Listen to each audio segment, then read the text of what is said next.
All right, I think we'll get started here. Welcome everyone. Thank you for coming out tonight. Really appreciate everyone that took the time out of their schedules to come out here. This is the FPL and City of Coral Gables joint public education workshop on managing trees near overhead electric wires. I'm Brooke Dannemiller. I'm the Assistant Public Works Director for the City of Coral Gables. I oversee the Landscape Services Division. We have Dina Bell-Llewellyn, our landscape architect. We have Jorge Rivera. He is our landscape coordinator and certified arborist. He runs our citywide forestry management program. And we have Frank Quintero from FPL, and he is our, I'm going to make sure I get it right, Miami-Dade Governmental Customer Advisor, who we work with closely on vegetation management throughout Coral Gables. So there's three main sections to our workshop presentation tonight. Pardon me while I just kind of read through this slide here. All right. This public education workshop is part of an ongoing effort to continually improve service to residents and to further coordinate and communicate between the City of Coral Gables and FPL. The first section, Frank here, FPL will explain and illustrate its statewide Right Tree, Right Place program, explaining the need for the appropriate choice of species and location. FPL will describe its vegetation management obligations and practices in the City of Coral Gables as required pursuant of the orders of the Florida Public Service Commission, PSC. The second section, Jorge Rivera, our arborist, one of our 5 city arborists. The City of Coral Gables will describe its own vegetation management programs on its right-of-ways, as well as the requirements it has established for the residents in this regard. And then the third section, I'll cover the standard procedures for FPL pruning trees and removing palms away from electric wires, as well as safety concerns will be addressed. So I'll turn over to Frank Quintero at this point, and then I will be back in a little bit. Thank you.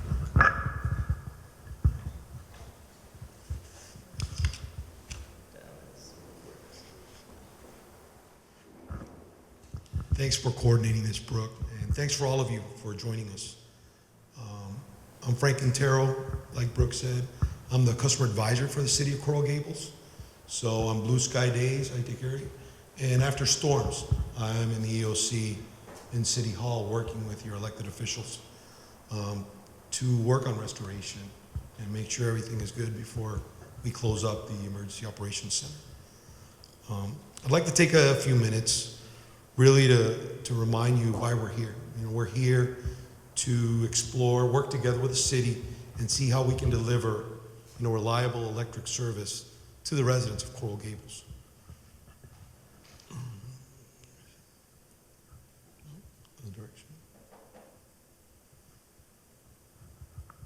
So as some of you may or may not know, FPL is one of over 50 utilities in the state of Florida. We are the largest, and we are up and down the eastern seaboard of the state of Florida. We have about 645 stations, substations throughout our service territory, over 75,000 miles of power lines, 890,000 transformers, 1.2 million poles and structures, and 5 million smart meters deployed. That normally equates to about 10 million customers through our service territory. And as a company, our power delivery team really works together to do a number of different things, specifically, reduce and trim trees and other vegetation that get into the power lines. We educate customers like we're doing here. We work with and collaborate with our municipal governments just to help educate residents and work with public works groups in our municipalities to get back to providing you reliable electric service. Right? So how do we keep trees away from power lines? Right? Really, it's about a consistent plant trimming and clearing process. We maintain vegetation along 15,000 miles of power lines throughout our service territory each year.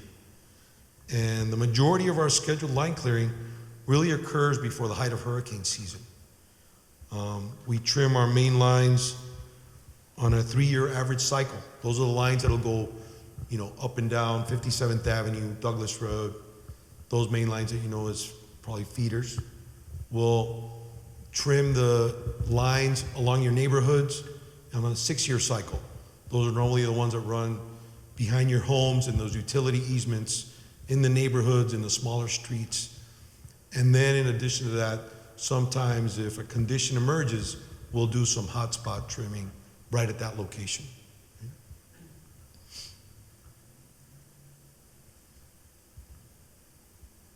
Since 2006, when we were hit by, it was 2 years of consistent hurricanes. Since that time, FPL's done a lot of work and invested over $4 billion in strengthening our infrastructure to make it stronger and more storm resistant. One of the things we've done, we've strengthened and undergrounded 50% of our overhead infrastructure to assist in that initiative. We've inspected over 1.2 million poles with our pole inspection program and repaired and replaced those that don't meet our standards. And we've done that already twice, and we're in the third iteration of that process. So through doing that, we've completed all the pole inspections. We have a vegetation management program that I explained previously that we also do, and the overhead to underground conversions.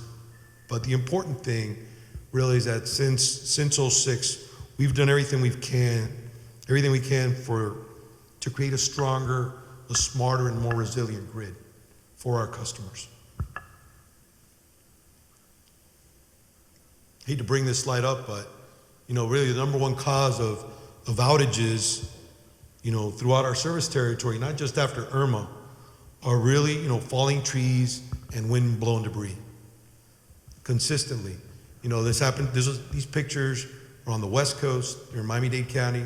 They're in Palm Beach, and the devastation and the restoration effort required for improperly planted trees causes just a longer duration for us to be able to restore. That picture that Brooke showed at the beginning, at the beginning of the slideshow, showed that tree that was on the City of Miami side of Lejeune Road, fell across into the Coral Gables side, and it took just 2 days to remove that tree so that emergency vehicles can get back and forth. We weren't even working on restoration yet. And these are similar examples. It's it's not so much the wind, the direct impact of our system, but what it blew down, what it knocked over, and what it sailed on to our infrastructure.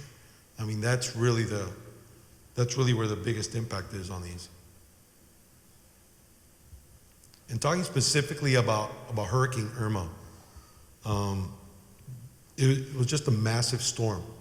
It affected all 35 counties served by FPL, and it was a slow-moving storm. It impacted some areas for nearly 24 hours. Over the course of the storm, it knocked power to more than 90% of FPL's customers. That's more than 4.4 million customers, more than any other storm than we have ever seen, in the company's history. And it was so slow-moving. It just impacted some parts of our service area for 24 hours or more. And that's what made it more devastating than any others. And underground systems really perform well, but they're really not indestructible. They're not the silver bullet of solutions. This example is from the West Coast, and you could see that transformer that got lifted by that root ball from a tree that came over. So what can customers do to keep trees away from power lines? And really FPL's Right Tree, Right Place guidelines that Brooke's going to get more into really help step you through a lot of these decisions. It's really about being conscientious about what you're planting, where you're planting it, and what it's going to look like in maturity, right? Because some of these oaks will get up to 50 feet high, and if you plant it close enough to the sidewalk, even though lines are across the street, the crown of that tree will very easily topple over if something were to happen or if it were planted improperly. And it's just being conscientious. Brooke will talk more about it, but like I said, FPL.com/trees has a lot of information regarding on, what the right tree is and what the right locations would be for it.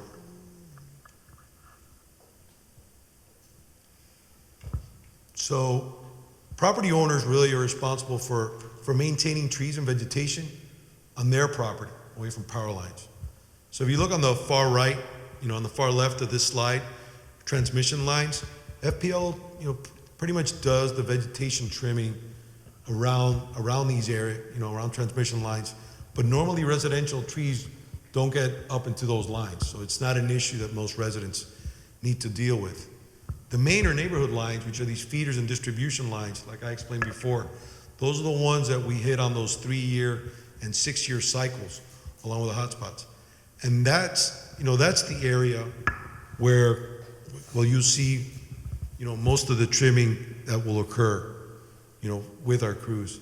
And then once you get into the resident, into the home, you'll have a service drop that will come from those overhead lines and into your home.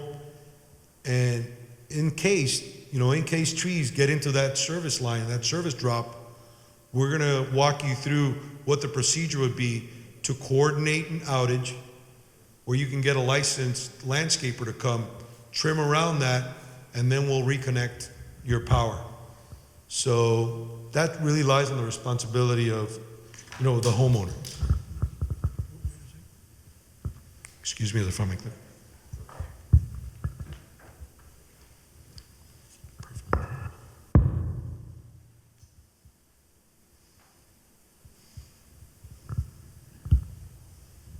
So, right, so the important thing is really keeping yourself safe, right, at all costs. So hire a qualified professional to trim trees and other vegetation.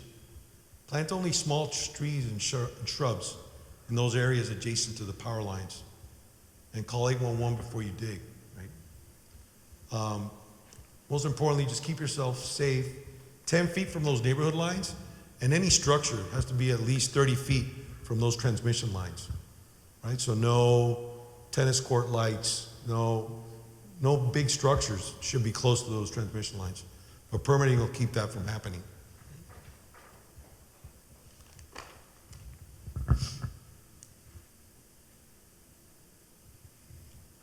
And the big takeaway and the big message here is that everybody plays a specific role in keeping power lines clear. Right? Property owners are responsible for maintaining trees and vegetation on their property and away from power lines. Right? We're responsible to provide safe and reliable electric service to our customers, including trimming and removing vegetation that a property owner has allowed to grow too close to FPL's power lines. But importantly, it's a concerted effort that we're working along with the city of Coral Gables and you, the residents, to really help keep reliable power, not only to you, but to your neighbors. And hopefully everybody has some accountability and responsibility in seeing this through.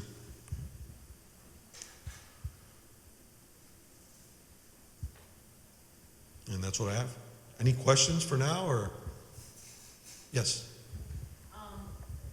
When you say a qualified professional that the owner would hire, do you mean like a gardener? Like a landscaper, right? There are landscapers that are licensed. What do you? What does the city do? So if you have limbs that are near power lines, then you need to hire a tree trimming contractor that is certified to work near the power lines. If we'll talk a little bit later about the FPL Make Ready process, where they trim it far enough away that then a landscaper or a tree trimmer that doesn't have that certification or that training could then safely remove it. But if it's near the wires or near your service line, if it's touching your service line, the drop that goes to your house, then you need someone that's aware of how to properly trim away from it safely. That way no one gets hurt. And we'll cover that in a little bit more detail towards the end. Any other questions? Right. Thank you, Frank. Appreciate it. Jorge, you're up. Charlie Slipper. You need to, for the recording, you'll need to use the mic. Yes. Oh, my goodness. There you go. I like to be closer to the audience. Move up if you like, but for the recording, I'll leave the mic. Okay. Basically, we're going to make a short review of what the Coral Gables Urban Forest is. The city of Coral Gables has about 39,000 trees. And basically, we got the largest amount of those trees are black olives, and then we got a distribution of live oaks, mahoganies. In the past, the city used to have a lot of ficus trees, but those have been basically phasing out because all the perceived risk and the actual risk that they pose. The city actually has 5 certified arborists on the staff. One of them is the Ms. Dina Bell, which is a landscape architect too. Then we just recently hired another master landscape that is working towards the certification. About myself is basically, I can tell you that I got somewhere between, I would put it easily, between 35 to 45 years experience dealing with trees. Started climbing trees when I was 12, 13 years old. And when we talk about the general idea of the urban forest, the city has a very strict ordinance that is aimed to protect the trees, but also to protect homeowners, the residents, and people that pass by through the city. And we basically prune trees for safety and function. That sometimes is a little perceived in the sense like we do aesthetic pruning, and we do not. We basically specify to our contractor that is function and safety. Safety is paramount.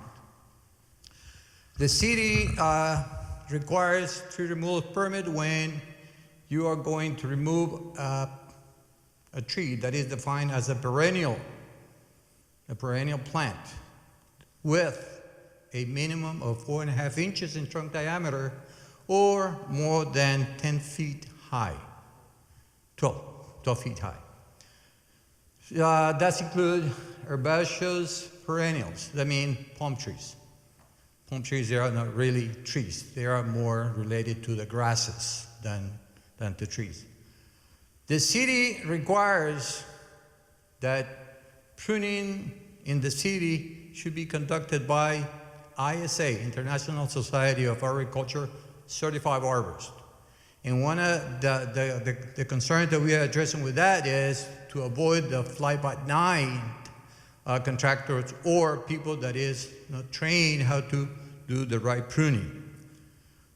In the future, in the near future, will be required that every landscaper that is doing tree work in the city of Coral Gables got to have at least the tree trimming license that is current. It's a current requirement in Broward County. Yeah, it was included in the code, and it will be enforced. So, in order to protect not only the resources that are the trees, but also to protect the residents.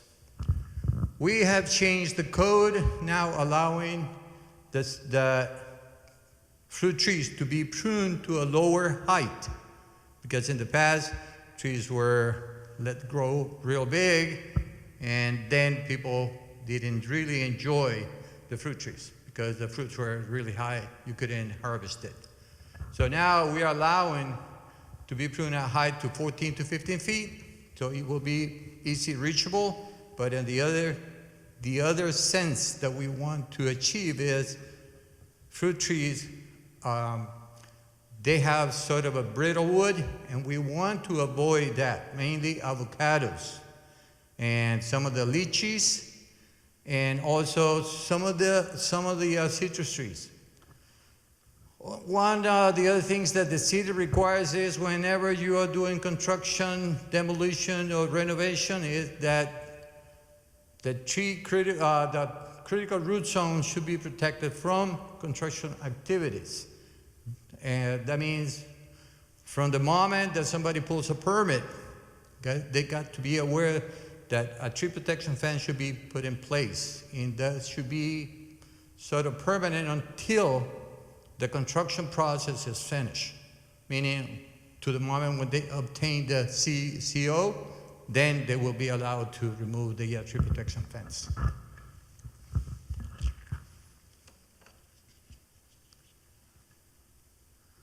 Basically, when I mention about the 39,000 trees, this is the inventory with the distribution per species. This has changed because this is what we say a tree inventory, or a urban forest is a dynamic forest because you constantly are removing trees and planting new trees. One of the aims to do that is to remove trees that might be a risk or because they reach the climax of their life and they might become a hazard. And the other reason is because we want to increase diversity. Diversity is very important for wildlife. We should be aware of protecting wildlife, bats, raccoons, birds, migratory birds. One of the most common and heralded trees, the iconic, is the palm trees. However, we need to be aware of the risks posed by coconut trees or the royal palms. When you got the fronds or the seed pods that they fall, and when they reach about 50, 60 feet tall, the mass of the fruits or the fronds falling into a car, on top of a car, a person might cause severe injuries. The city maintains software where we track the inventory and some of the major projects that we run in the urban forest. Planting trees, removing trees, and treatment for certain pests. And besides, we also can track the benefits that the tree provide to the city and also per individual. You can basically be a guest in the urban forest management software at Coral Gables, mytreekeeper.com, and you can look the benefits that you get at your particular residence. Some of the things that we should be aware is some of the species are prone to catastrophic failure. This got to be based on several things because every tree in the landscape has a place, has a function. We got to be aware of the site, the conditions of the soil, the surroundings, because a tree is not a risk when there is not a target. The moment you got a target that could be pedestrians, vehicular traffic, and or structures, that moment that tree might pose a risk. So some of these species basically are the trees that historically have failed during the storms. Ficus trees, people has the wrong perception to say that every ficus tree is a dangerous tree or hazardous tree. And basically all these trees, Norfolk Island pines, Australian pines, Benjaminas, is because the conditions of the soil in South Florida. In some places like North Broward County, Miami Beach, soils are very sandy. Although these trees can send roots 3 or 4 times the size of the canopy, they don't have really a place where really to hold. In Coral Gables, we got rocky soil with a substrate made of coral rock. So it's very difficult for those trees to go and expand their root system because the rock. And when we plant a tree, if the hole is too small, that tree will have problems. One of the things that residents should be aware is it's worth to dig $100 hole and plant a $500 tree than plant a $500 tree in a 50-cent hole.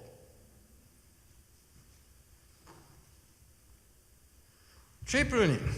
We aim to maintain city trees as well. We recommend the residents to do some of the right pruning. Right pruning in the industry is a voluntary adhesion to some standards. Sometimes you hear ANSI 8300 or ISA BMPs.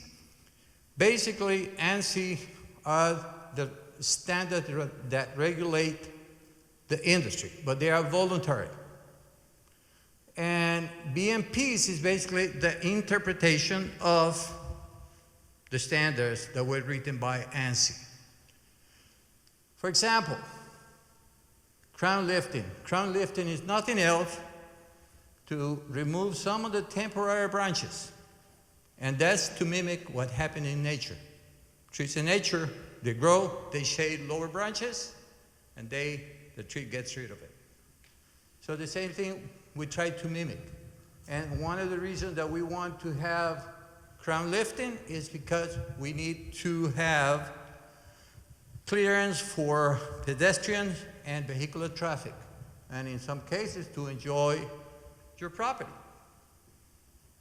You don't want a tree that is too low that you can get under, and it might be hideout for some wildlife. So that's one of the accepted pruning practices. Crown lifting, as you can see here, is more visible, some of the lower branches, and here is after. In many cases, when people do pruning or when certified arborists do pruning, the perception is, from a lot of people is, well, but you didn't do that much to my tree. And that's exactly what happened. You don't need to make too many cuts because you can achieve the results like this, probably pruning maybe 2 or 3, maybe 4 branches, and that's it. Crown reduction. This is a very critical interpretation of how to mutilate a tree. I don't call it, when people say you butcher the trees, I don't call it that because butchering is a very highly skilled profession. Mutilation is different. So a lot of people said, okay, we're going to do crown reduction, and you end up with a problem. A problem because most of the cities, and this is because they have standards, because the city will cite you if you do improper pruning. Other cities are going into following the snowball effect and creating more stringent ordinances in order to protect the green structure, because trees got to be considered part of the urban structures. Not only grade structures, concrete and asphalt, but the green structure.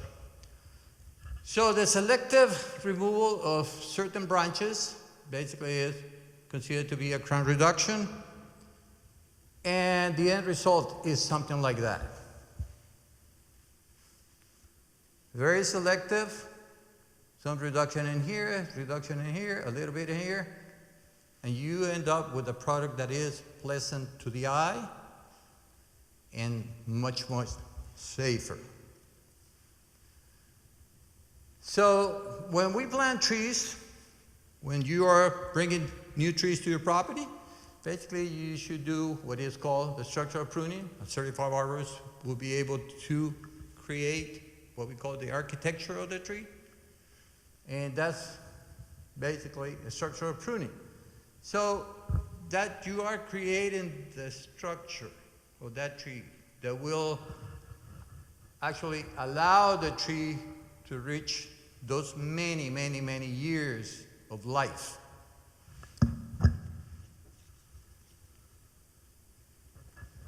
And this is one of the most common views along the roads in Miami-Dade County. And a lot of people get sold on the idea that the wind will flow through and your tree won't suffer. And some of them, they call it also thinning. Thinning is a term defined by ISA and by ANSI. However, this is called the lion tailing, meaning you get a few tufts at the very top, and that makes the tree more dangerous because it can break easily during the dynamic winds, dynamic loads, meaning wind. And this is probably something that you are very familiar with. And with people that really doesn't know how to work trees, they tell you that's crown reduction. Actually is head racking or topping. And this is a type of pruning that will get you cited anywhere in Miami-Dade County. And some municipalities really have stiff penalties when this happens, because when this happens, you will see this little dark spots in here, and people say, "Oh, but my tree looks real nice. It's full. Now it's like a ball." Well, those little things, they become projectiles during the storm, and they break easily during the strong winds. So if you try to restore a tree like this, it's going to take at least 5, 8, maybe 10 years, depending on the species. So if somebody offers you, we can crown reduce your tree, ask him what type of crown reduction, because this is not allowed in Dade County. So basically, with that, I will finish my part. And anybody has any questions, please feel free. And yes. If you have palms on your street or coconuts, trees, how often, what's the cycle for? Okay, city has a different, and that might vary depending on the municipality. We try to do our pruning cycle based on the species. Palm trees, depending on the species of the palms, it might be every 6 months in the case of coconuts. Case of royal palm, for example. We consider royal palms to be self-pruning, but in many cases we need to intervene because we want to avoid the fronds falling on pedestrian cars, pets, structures, monuments, sculptures, or something. Live oaks, they can have a pruning cycle that can go between 36 to 48 months. Black olives are right there in between 24, 30 months. Ficus trees, like ficus, bischoffias, java plums, those are very aggressive species that they respond actually very aggressively to any type of pruning. They got to be pruned somewhere between 18 to 24 months. So basically this, another one that you might want to know is the day palms. It's the same thing. We try to accommodate palm trees within twice a year. Some cases, depending on the type of coconuts, it might go that you might need it just only once a year. I mean, I hear a lot of the black olives are reaching the end of the life. It depends. It depends the perspective that you see at the black olive, because the actual population of trees in Coral Gables is for black olives should be somewhere between 40 to 60 years, and even it might be some younger trees. black olive can live up to 120, 150, 180 years, but it depends on the condition. Urban environment is unforgiving to trees. In New York, for example, trees, the median life of a tree is about 8 to 10 years because the high pollution, they only survive about 8 to 10 years. Here, we are lucky that we have trees that probably are over 100 years old, like some of the old oaks. Some of the banyans probably are up to that range. And understanding how trees start declining or dying back, because it depends the perspective, because a tree basically never dies, because trees are very smart, very intelligent organisms. And just to give you an idea how they evolutionized, that any idea how many genes do we have, humans have? Give me a number. 62, no, we are higher than that. Once they did the genome map, it came that human has about 26,000 genes. However, plant of rice can have up to 56,000. So trees and plants, they are really way up in the survival, because something that we don't see every day is what we call the epigenetics adaptations, meaning you can bring a tree from Georgia, plant it in here, and the tree thrives, and it acquires some traits that are passed into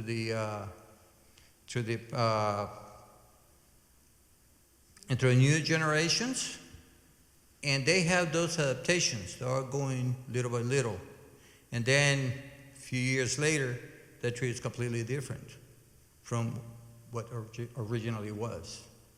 So that's one of the things that I said, it depends of many things. Trees are known in England to survive for 800 years. There are trees that have lived for 9,000 years. There is forests that have lived for over 14,000 years. So there's no plans to remove any of the black olives? We are phasing out some of the black olives where we have found there are issues. We do basically normally we conduct what we call a level 1 tree risk assessment, which is a drive-by, walk-by, or fly-by. And normally we don't fly because we don't have planes, no drones yet. But once we complete, let's say, a drive-by, a tree cuts our eye, we go, we look at it, we do a 360 degrees, walk around, look at the trunk, look at the roots, look at the branches, and some of the, there are some indications on the tree that might say the tree is approaching that threshold where it might need to be removed. Some of the trees, we place it on a monitor basis that we go like every 6 months, look at them and see how they're doing, and then we can decide if we remove it or not. I would say in the last year or so, we had lost a lot of trees due to the stress caused by Irma. Yeah, although we might not think about it, trees, they do suffer from stress, either because lack of water, soil too alkaline, too acid, or because of pests, or because too much heat, or those are some of the most common causes of stress.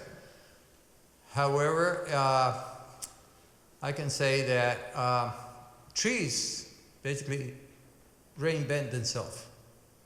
A tree might start crumbling down, if you want to put it that way, but then at the same time, they are doing what we call retrenchment. Basically, they start losing parts in order for the whole to survive. And then you can have basically the suckers, the water sprouts, they're coming from the roots of the stump, and they start growing, and you should let them grow, and you select some of the suckers, they might become a tree. So that tree is perpetuating itself by cloning himself. Any other questions? Really quick on the palms, the Alexander palms, does Coral Gables have a height limit?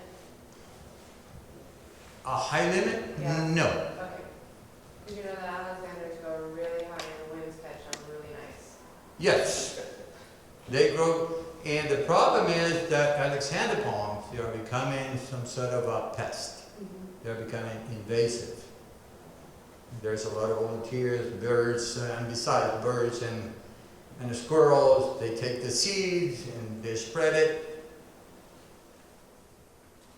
Oh, by the way, we are trying to organize some sort of coordination with other cities like City of Miami Beach and City of Miami regarding our tree ordinances, where we can find a common ground to help each other to make a better decision about our trees. And I want to leave you with this. We destroyed the forest to bring the city in. But when we build a city, we want to bring the forest back. And what happened is we got to be responsible for what we have domesticated. And we bring the trees into the city. We got to be responsible to maintain them. We take trees for granted. They were here first, and they will be here after we are long gone. Thank you. Thank you, Jorge. I appreciate that. I went back to this slide to further elaborate on the black olives. So we did a project called the Tree Succession Project, where we planted approximately 3,000 trees just before Hurricane Irma hit. And this was actually the distribution of the trees before we did the Tree Succession Project. The numbers now, so black olives, we had the highest percentage. This is not the trees, not necessarily the canopy coverage, but the number of trees. So we did not plant any new additional black olive trees as part of that succession project because we wanted to increase species diversity. The black olive is native to the Caribbean. It's strong. It's as dense as the oak and mahogany trees. And Jorge, I'm sure, could lecture on that a little bit longer if you want to talk more after. But the number of coconuts at 10% went down. The number of oaks went up, and the number of mahoganies went up in the tree succession project. And then after Irma, we lost about 1,000 trees, and we planted mostly oaks and mahoganies and more diverse species than just the black olive. And so that's why I wanted to go back to that. Did you have any more questions on the black olive?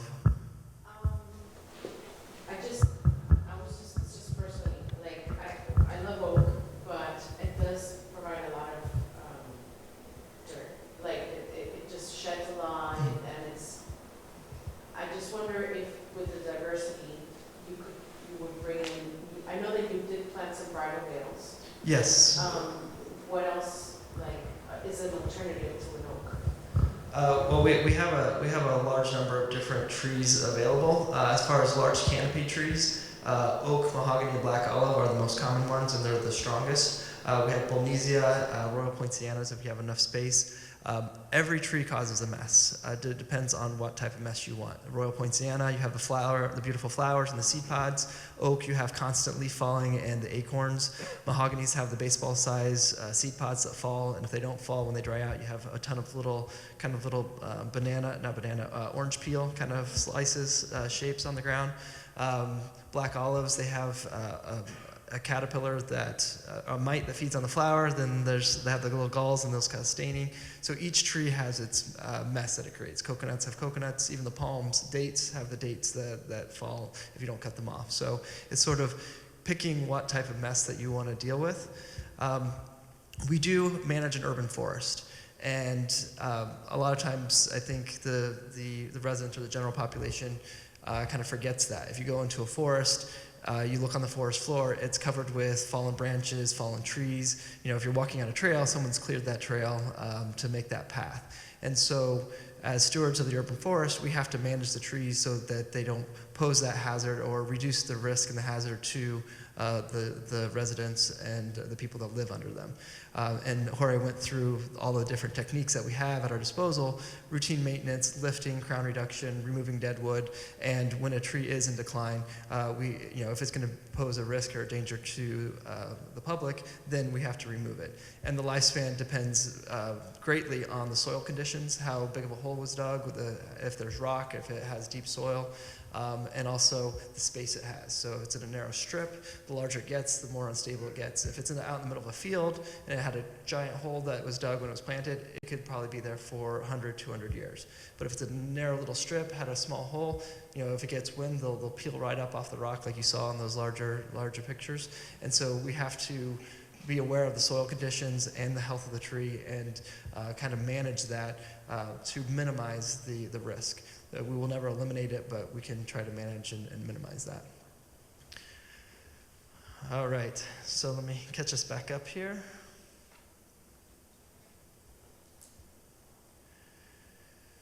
So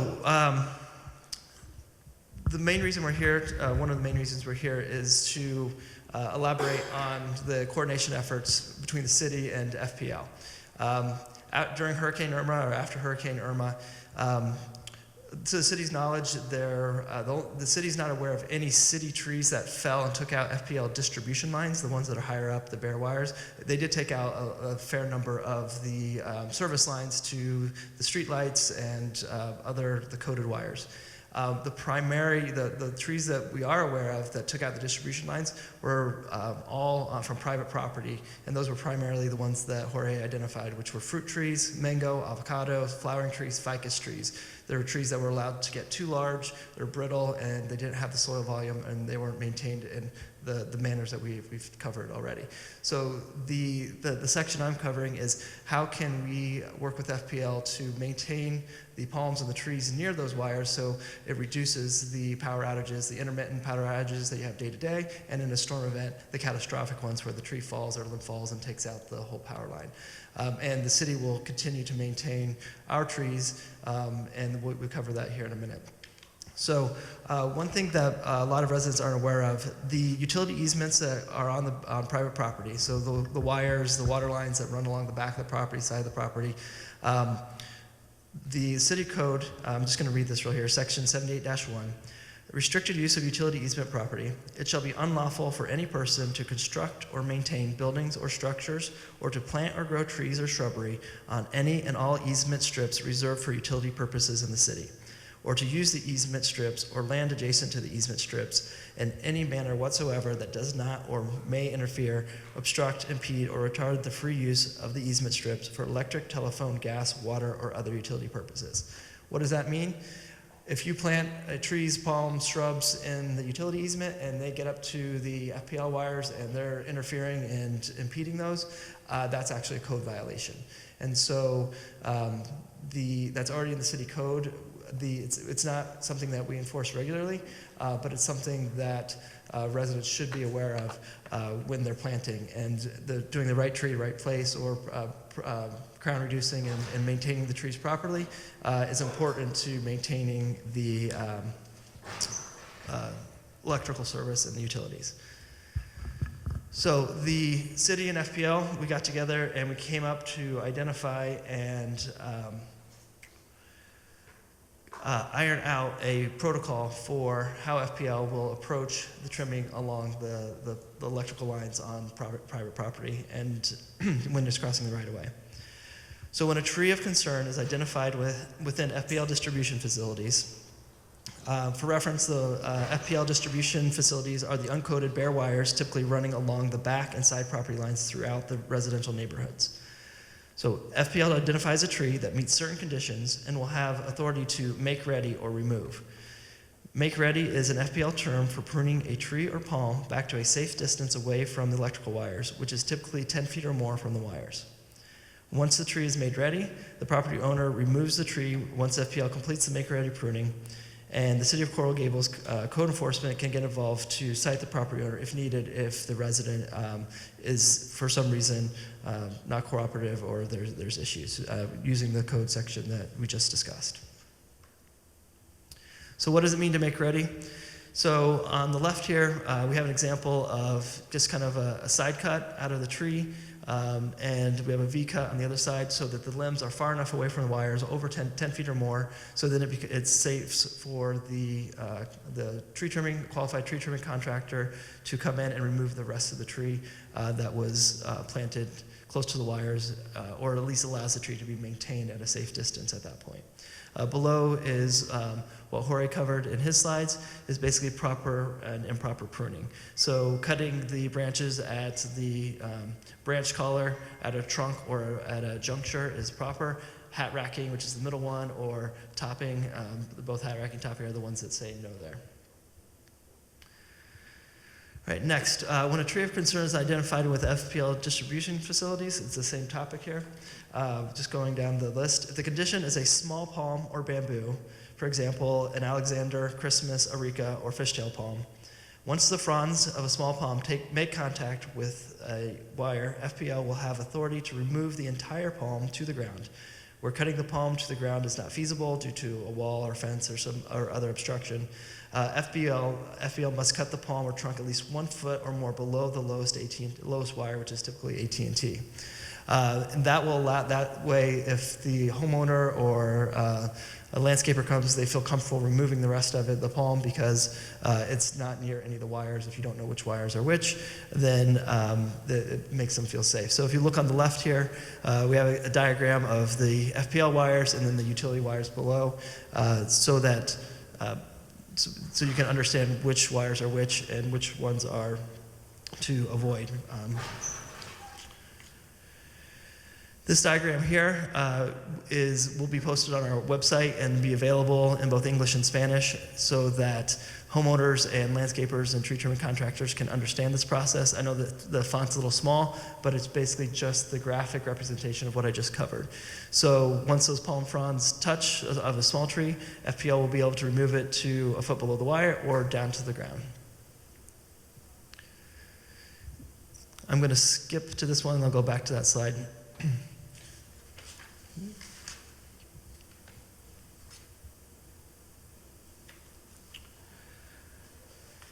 If the condition is a large palm, FPL can top below the lowest wire. Once the fronds of a large palm make contact with the wire, FPL will do the following. FPL will take a photo with GPS coordinates and dates of before and after condition. FPL will notify the city via email or a mutually agreed upon reporting method, and FPL will notify the homeowner with a door hanger. The property owner will have the ability to notify FPL and the city that they are okay with FPL proceeding with removal of the palm, or that the property owner will relocate the palm within a to-be-determined amount of time. Once the property owner notifies FPL and the city that they are okay with proceeding with the removal, FPL will have the authority to remove the entire palm to the ground. Where cutting the palm to the ground is not feasible, FPL must cut the palm trunk at least 1 foot or more below the lowest wire. City of Coral Gables code enforcement can get involved in site if needed. Hopefully that won't be the case. And the intent of this process is to avoid removing high-value, rare, or sentimental large palms that the property owner would prefer to relocate at their expense rather than have FPL remove to the ground or cut below the AT&T wire. So, for example, if we go back to the diagram we had here, say you have a Canary Island date palm or a medjool date palm that's a very expensive palm, and it's just grown up into the wires. We will give the property owner the opportunity to relocate that palm before it's cut. So, because those are high-value palms, and that's something that the resident may want to. If they don't want to, and they don't want to remove it, then FPL will come in and make ready, basically, is to cut it so it's no longer touching the wires. Here's an example of some trimming that was done prior to Hurricane Dorian. This was over on, I believe it was Certosa. Certosa. So on the left you have the before picture, and to the right you have the after, where the solitaire palms had grown up. They were touching the wires. FPL took a before, after picture. It's got the GPS coordinates, it's got the address, and it's got the date on it. So if there's ever a discrepancy or someone wants to, and just for our record so we know what's been done, the FPL will do this documentation as they go for each line clearing, just to assure everyone that we're doing it properly and we have a record of the process. Right? So continue on. The city, when appropriate, can potentially help mitigate costs by waiving tree removal relocation permit fee, reducing or eliminating required tree canopy mitigation, and hauling away vegetative debris placed on the city swale. So if there's a large ficus tree or some other tree in the back where FPL makes ready, and they need to remove a large palm, the city will work with the property owner and FPL to help with the, not charging permit fees and helping with collecting the debris with our sanitation bulk pickup. And this, because if the tree's being removed because of the FPL and to protect the wires, then we want to be able to kind of encourage and help the residents take advantage of that because it benefits the whole community. The city will create door hangers for after the fact notification purpose, explaining vegetation, clearing from near FPL lines. So we have some tree examples of the door hangers we have. One side's English, one side's Spanish. This is we use for our routine tree trimming, and we'll be developing one for FPL as well to notify residents in case they have questions or concerns. If a tree or palm is touching the wires, the resident should report using the existing FPL channels. So on that graphic I showed earlier, FPL's contact info is on there, and as soon as a tree or palm touches the wire, they can notify FPL directly. They can contact us as well, and we'll notify FPL, but if they contact FPL directly, that works as well. If a small palm caused an outage, FPL will have the authority to remove palm for power restoration immediately without notification. If a large palm caused an outage, FPL will need to follow the procedure outlined previously. However, the amount of time provided to the resident to notify FPL and the city of their intent to relocate versus remove the palm may be significantly shortened. So if the palm's right up in the wires and they prune it and it's going to grow back in a few weeks, then the resident will need to give us an answer rather quickly so we don't have another power outage soon. Service drop and service line clearance. That is the wire that goes from the pole to your home or business or building. For reference, an FPL service drop is the coded wires that typically connect from distribution lines to homes and buildings, and FPL service lines are the coded wires that typically connect from distribution lines to streetlights. It is the property owner's responsibility to trim away from the service drop to their home or building. Property owners should hire a qualified line clearing tree pruning professional to safely clear vegetation near their service drop. If it is necessary to de-energize the service drop to a property so that work can be performed safely, the property owner should call FPL at 1-800-226-3545 and ask to have the FPL Service Planning Group contact the property owner to schedule an appointment to untap the service drop for planned maintenance. FPL will schedule a date and time for the service drop to be de-energized to allow the property owner to perform vegetation maintenance near the service drop, and then FPL will re-energize the line once work has been completed.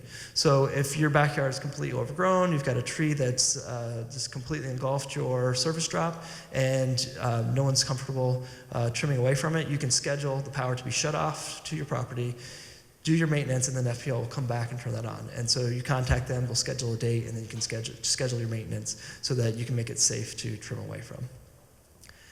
Planned maintenance problem area notification. In those cases where FPL trimmers find problem conditions during scheduled maintenance, they are to notify both FPL and Vegetation Management and the City of Coral Gables Public Works Department Landscape Services Arborist.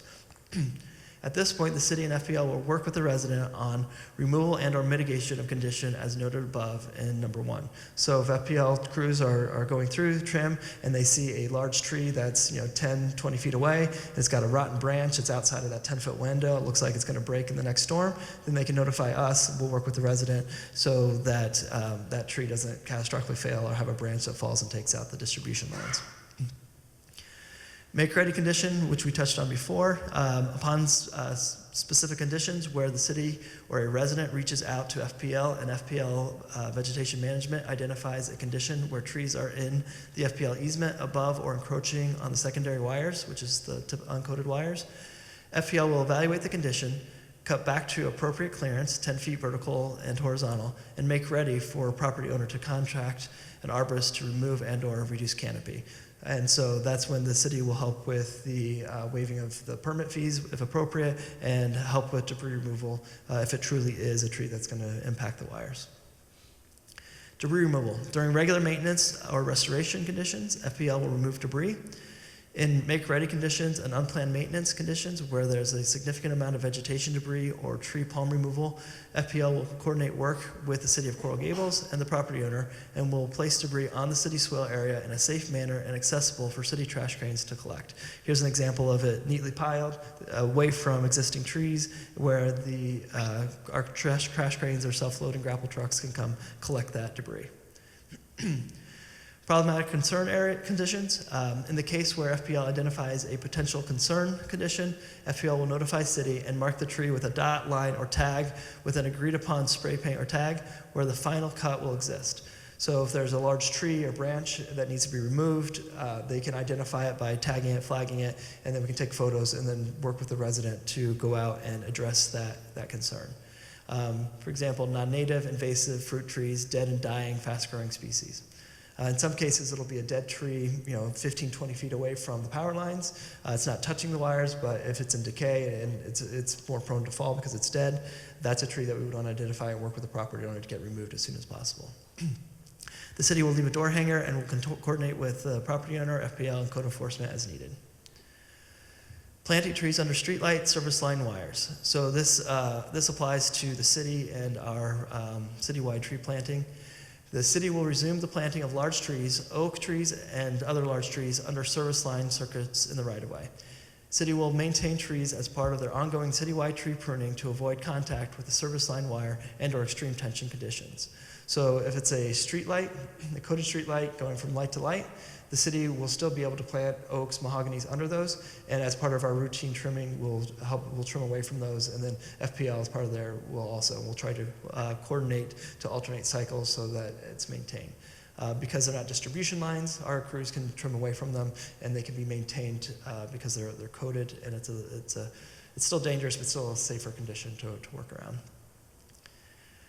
Ongoing city tree replacement practice under distribution facilities, which is the uncoated wires. Under FPL distribution facilities, typically uncoated wires, as the existing large canopy trees like black olives, ficus, royal poinsettias, oaks, and mahogany get sick or damaged and are removed, the city proposes to replace them with medium canopy trees such as bridal veil, gumbo limbo, orange geiger, silver buttonwood, tababuya, cassia bakeriana, and work with FPL to keep them at or below the topmost FPL distribution facilities. And most likely those are going to be the bridal veils, orange geiger, and tababuya bahamensis under those facilities. And it'll be a case-by-case basis, and there are more medium-sized trees that can be pruned, and it depends on how wide the swale is and how much space, but we'll have to partner with FPL on pruning those and keeping those trees managed so they never actually reach the wires. These trees will be maintained by the city along with FPL. City vegetation maintenance will be coordinated to be alternating with FPL vegetation maintenance cycle. And the city tree pruning crews will prune the young trees to work towards training the trees away from FPL lines, but through V-cutting or side cutting, and so the branches grow out and away from the wires and not directly up into them. City new large canopy tree planting under FPL distribution facilities. In those cases where there are new plantings of large canopy trees in wide swales within the right-of-way under FPL distribution facilities, City will have a field meeting with FPL, vegetative management, prior to planting, and City and FPL will coordinate and come to an agreement on the planting location of the new tree. So we have some swales like Riviera, University Drive, Granada, where we have very large 30-foot wide swales where if the wires are running on one side and there's a curve, we can potentially plant an oak tree or mahogany tree because most likely it would be an oak because they stay a little bit lower. Because over the course, it'll take 10, 20 years for the tree to get to those wires, and we can prune them over the course of that time so they never actually reach the wires. But that'll be on a rare case-by-case basis and with the coordination of FPL prior to planting. Work planning, FPL will evaluate the potential pre-planning of vegetation management work to coincide with scheduled routine maintenance outside of standard cycles. and coordinate that with our cycle so we don't trim a tree and then FPL comes and trims it 6 months later. We want to alternate it, so if we're both on a 3-year cycle, then the tree actually ends up getting pruned every 18 months because we're alternating our cycles. New construction landscape plans. City will try to catch inappropriate tree plantings near FPL facilities during plan review. City inspectors will try to evaluate landscape maintenance near FPL lines before closing building permits. The city currently does not have a landscape inspector, but the city has created and is looking to fill. It's either a part-time or maybe a full-time landscape inspector position sometime in the near future. So our landscape architect, Tina Bell, she primarily does most of our plan reviews, and as she does those, she looks for someone proposing oaks and mahoganies in the backyard under the FPL wires. She'll make a comment that says that's an inappropriate species for that. Consider a bridal veil or some other species that's not going to grow up into there. It's in the front yard, there's no wires, that's more appropriate, and we try to catch that in the planning process and then in the inspection process. And that's it in a nutshell. So if you have questions, Public Works Landscape Services Division, our phone number's here, it's 305-460-5135. Our email is trees@coralgables.com. And this will be posted on our website along with other information at coralgables.com/landscape-services, or you can navigate it through the city website, go through Public Works, find Landscape Services Division, or you can call or email us if you have any questions on this. And we have a condensed version. It's a 4-page version of the procedures that will also be, and there's printouts here if anyone wants to take one, and that'll be posted on the website within the next week or so. Any questions? All right, so no questions? Awesome. Well, thank you everybody for coming out. We really appreciate you coming out and taking the time. And if you think of anything after, just send us an email and we'll try to answer it the best we can. Thank you.